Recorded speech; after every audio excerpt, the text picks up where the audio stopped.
In Soviet Russia, Hackney Joke makes you. It's episode 72 of NES Works, Karnov.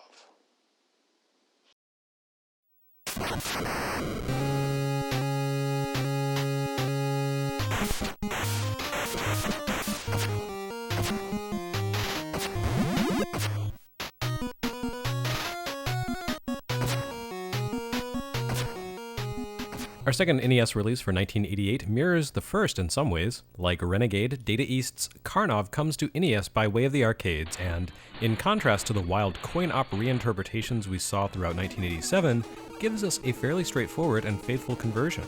Unlike Renegade, however, it holds up okay in hindsight. Where Renegade would be rendered obsolete in a matter of months by the US release of its own sequel, Karnov is one of a kind, at least on NES. It helps too that the source material feels a little more ambitious and refined than Renegade did. All due credit to Technos Japan's Street Brawler, of course, it practically invented a genre. Karnov did not. Instead, it's more of a trend follower whose creators did a pretty decent job of identifying what made a genre work and building on those strengths. Arriving in arcades in 1987, Karnov felt of a piece with the contemporary lunkhead action adventures that occupied a select corner of arcades at the time.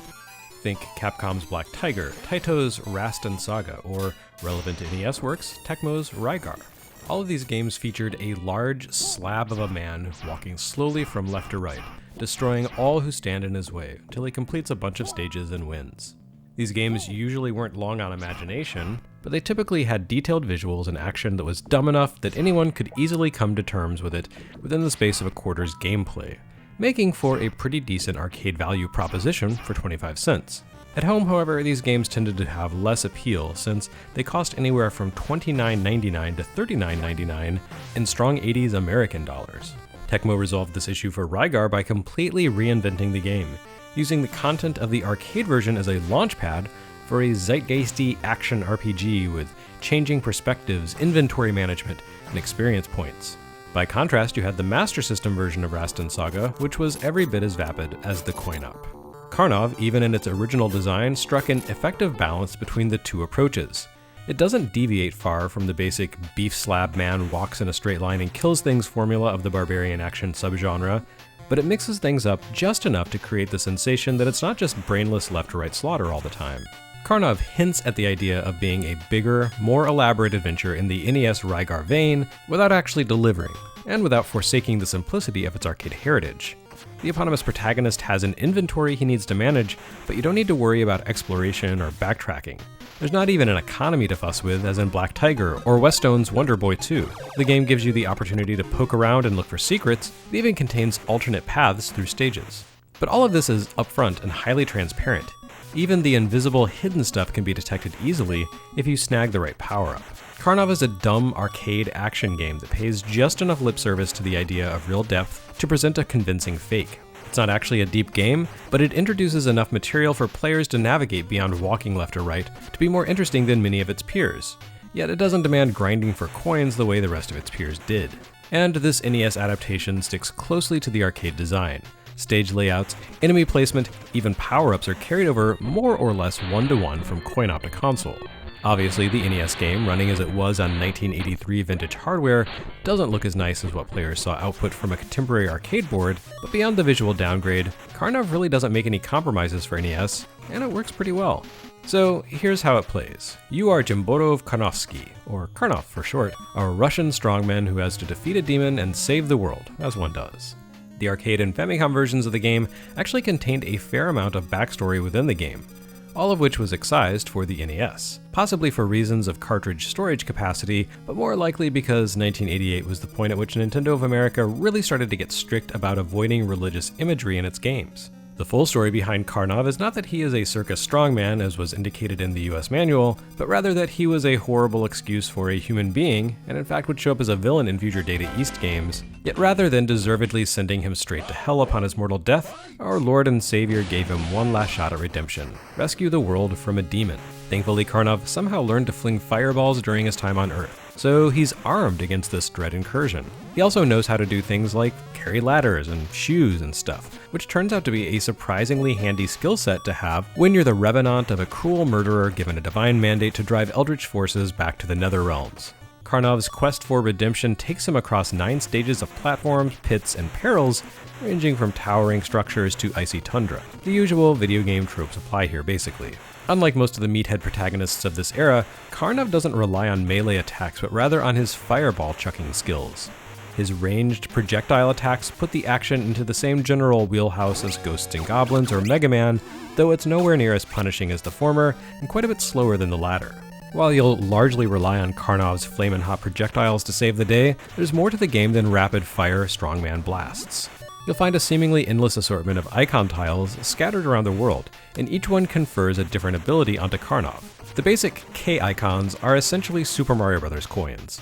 They possess no value of their own, but they're worth an extra life once you acquire 50. More interesting are the other icons you can snag. The small round spheres amplify Karnov's firepower, allowing him to fire a small spread of flames that boost his attack strength. You can collect 2 of these to create a triple fireball attack that hits foes hard. Then there are things like high jump shoes, bombs, ladders, masks, and more. Karnov can collect these tools as he explores by grabbing the appropriate tile, adding them to his inventory for use at the appropriate time. Unlike in, say, Rygar or The Goonies 2, Karnov's acquisitions don't sit in a sub-menu. You never switch away from the main action here. Instead, collectibles occupy a small bar that runs along the bottom of the screen, a little bit like the power-up bar in Gradius, though more likely inspired by the simple power indicator system in the arcade version of the original Wonder Boy. As you move around the world and battle enemies, your controller inputs don't only cause Karnov to move, they also cause the highlight marker to move across the power-up bar as well. When the tool you want to use is highlighted, pressing select will cause Karnov to deploy that ability. You can blast enemies or walls with a bomb, activate a shield to deflect enemy projectiles, a handy option against bosses, or even set up a ladder that allows you to climb to higher areas.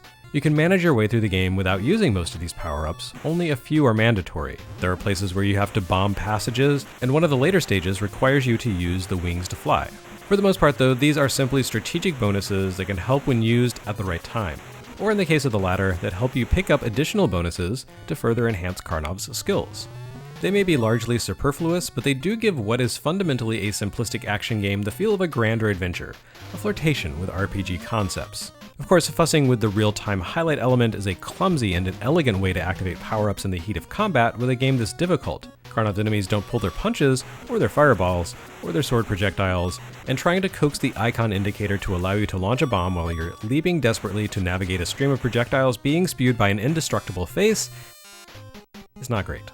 Happily, this speaks to where developer SAGA did deviate from the original arcade game's design. While this home port faithfully recreates the stage layouts, enemy designs, and hazards of the cabinet, it also features a few modest tweaks that make for a more pleasant overall gaming experience than could be found in arcades, or in the many other home conversions of Karnov to appear in the late 80s for that matter. For starters, there's a pause feature here. That's not a big deal, most NES games allow you to pause the action. But that wasn't something you could do in arcades, and SAGA took advantage of the added home version feature to enhance Karnov's ability to activate his tools. When the action is paused, everything on screen freezes, except the power-up indicator, which you can continue moving left and right along the bar at the bottom of the screen. This allows you to fine-tune your combat choices by pausing, selecting a tool, then pressing select to activate it, before you unpause and run the risk of your evasive maneuvers causing the indicator to shift along the bar. It's a small touch, but one that makes the power-up system an order of magnitude more useful. That's not the only tweak the NES version adds. Each stage here now has a mid-level checkpoint instead of forcing you to revert to the beginning of the level each time you die. On top of that, death comes less quickly in general. Karnov no longer dies at the slightest touch of an enemy. Oh, he's still vulnerable and still has a very unforgiving hitbox, but the NES game offers a slight touch of generosity in that Karnov can now survive the impact of one hit, not unlike Arthur from Ghosts N Goblins, Albatross from Rolling Thunder, or Super Mario. Suffering an enemy attack turns Karnov's color scheme from his normal ruddy tones to a sickly blue, presumably an acknowledgement that this dude is, in fact, a zombie. A blue Karnov will die upon impact with any hazard, but you can recover from this near-death condition by collecting a fireball upgrade sphere. When an ailing Karnov grabs a sphere icon, he doesn't benefit from an upgrade to his attack power. He simply reverts to his usual colors and returns to standard strength. This doesn't make the game easy exactly, it's still genuinely tough, but the prospect of actually completing it certainly seems more realistic here than it did in the arcade. That said, Karnov doesn't quite belong in the top tier of NES action games. The controls and collision detection feel a lot shakier than the best releases from the end of 1987. It is, however, a solid B-tier release, a modestly improved port of an interesting arcade game. Direct arcade conversions will be growing increasingly uncommon as we move further into the NES timeline, and good direct arcade conversions will prove vanishingly scarce. If nothing else, Karnov is a nice demonstration that yes, the NES could still deliver a satisfying take on a coin-op game without the need to massively overhaul its workings. While the console's core appeal will increasingly come from original works rather than arcade conversions, something the system's competitors from Atari, Sega, and NEC Hudson would do all far better, it was nice to see a faithful adaptation every once in a while.